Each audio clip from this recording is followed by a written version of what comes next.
All right, so who are you and what is your story? Hello, my name is Jonathan Jeudi. So I moved up here from Tallahassee, down from Davie, Florida. So who am I essentially? To this day, I'm still trying to figure that out myself. It's a continuous process. It's always continuous process, continue evolving. I think throughout the years, for sure I've learned you hold many different titles, many different, images. There's different versions of who you are and who you become. There's just not just that one person. You have who you are. You know who you are as the foundation. But throughout the years, your title, what you do, and what you do throughout your life is going to add to who you are. So it's not, they say who you are is what you're evolving, what you're trying to become, or trying to improve or refine your higher self. Yes. So,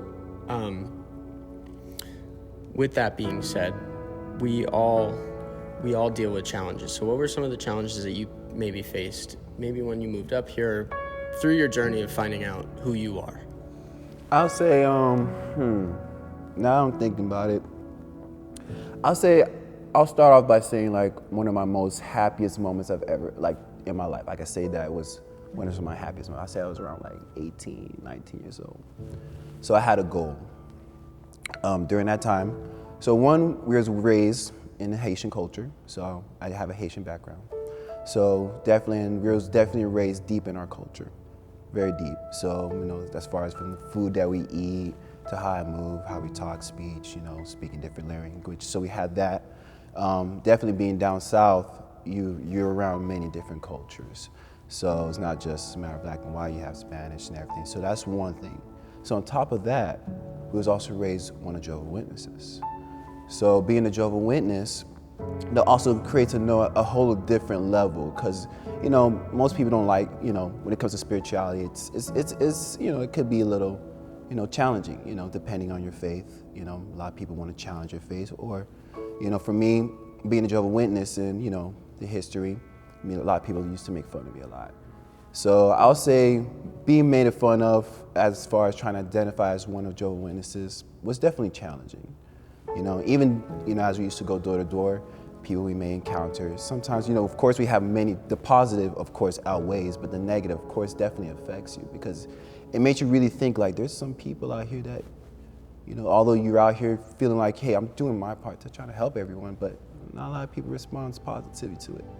And me being someone who's hey, I care about you, I'm here for you, and then some people don't receive me well, it breaks down a person. So for me, I'll say it definitely, self-esteem was definitely something that definitely dwindled. So, but I did find positive help.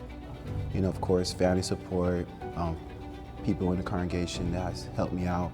So, growing up, so it did help me really be strong in that sense, and knowing hey, although there's people out there, hey, still keep doing your part, still keep moving forward.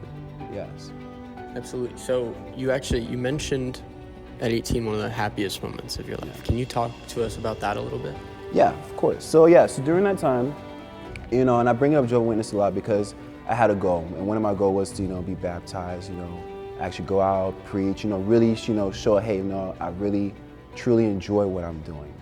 I truly enjoy, I'm putting all my effort into really being the best person I could be, being the best witness, And of course it comes with its challenges. And I was doing all I can. So I'm working towards this goal, everything's happening, everything is going good, everything I want is just happening, I'm being blessed left and right. Anything, challenges came, handling no problems. Trust me, I've been told the nastiest things. Cops call on you, but hey, keep pushing forward. So I felt the confidence, strong, of course, being younger there during that time. So I was happy, everything was going good. Everything's going good. And then I started getting too prideful, getting high up there. At some point, you feel invincible. So then at that point, I started letting my guard down. And I started letting things that shouldn't be in my life in.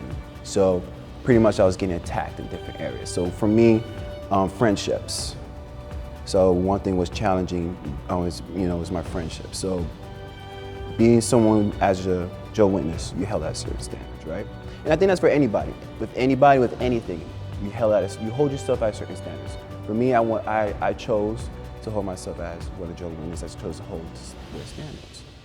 Now, with holding those standards, you know, a lot of people is going to try to help break that away, and if you don't, you know, really push those people away or really hold your ground to those standards of who you're trying to be, and you allow those people to break those down, then you start just falling. And so I allowed that to happen. And then pretty much it was just straight downhill from there. Yeah, absolutely. And I think that's a huge reason why faith is so important, because it gives you something to fall back on in those times. I think believing in something, and it doesn't matter what it is. I don't think anyone, most people don't care what you believe in. It's just, I think believing in something is extremely important, because again, it gives you that thing to fall back on in those moments. Last question. For someone who was raised in a family where faith was extremely important, and again, you spoke on the stigma behind being a Jehovah's Witness. What advice would you give to someone that feels very strongly about their faith, but is growing up around people that don't have similar beliefs, and because they don't, you know, maybe bully them or make them feel less than because they believe in something? What advice would you give to those kids? So I'll say one thing, I'll say a big thing. I mean, it's something I had to really work towards and really strengthen, but holding true to yourself, holding true to who you are and who you identify as, you know, whatever it is. And that goes, and I feel that applies to anything. Hey, I identify as the top student in my class, work towards it. I identify as, for me, Jehovah's Witness. Well, I'm gonna work towards that and strengthen who I am in that field. Hey, as a dancer, I wanna be the top dancer. I'm gonna work towards that. And then as you're working towards it, you know, those challenges that happens, you know, is either strengthen you or it's gonna break you. So as long as you're allowing those challenges, or even people, and people, I'll say people is the biggest challenge. So people come into your life, they're either there for one or two reasons. They're either there to support you or break you down. So, and as long as you know, and at some point once you realize that, the people you're trying to break you down, don't feel bad, don't feel guilty. It's awesome. Get them out. Yeah, that's one of those situations where it's okay to be selfish. Exactly. You know, no one wants to be labeled as being selfish, but Right. There's times where you have to be, in order to protect yourself and the things, your mental health, physical health. You got to be selfish sometimes. So Exactly. that's a very good point. So protect yourself and find others who's willing to also protect you and protect others as well.